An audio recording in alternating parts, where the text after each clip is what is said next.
अनमोल उर्फ पिंकी का criminal record Punjab police से तलब कर लिया गया, जबकि डीआईजी साउथ ने पंजाब पुलिस को बाज़ाब्ता खत अरसाल किया है।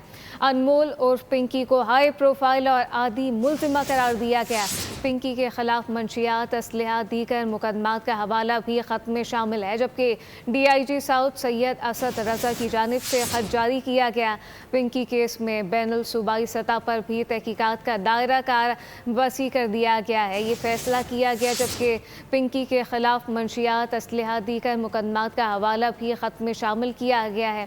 अहम खत है जिसमें अहम इंकशाफात सामने आए हैं। डीआईजी साउथ सैयद असद रजा की जानिब से यह खत लिखा गया जिसमें अहम इंकशाफात किए गए हैं। पिंकी का रिकॉर्ड सामने आया है। पिंकी केस में बैनुल सूबाई सतह पर भी तहकीकात का दायरा कार अब वसी कर दिया गया है। अहम खत में अहम इंकशाफात हुए, जबकि अनमोल उर्फ पिंकी का क्रिमिनल रिकॉर्ड पंजाब पुलिस से भी अब तलब कर लिया गया है। बाज़ाब्ता तौर पर पंजाब पुलिस से इसका रिकॉर्ड तलब किया गया है। डीआईजी साउथ ने पंजाब पुलिस को बाज़ाब्ता खत अरसाल कर दिया।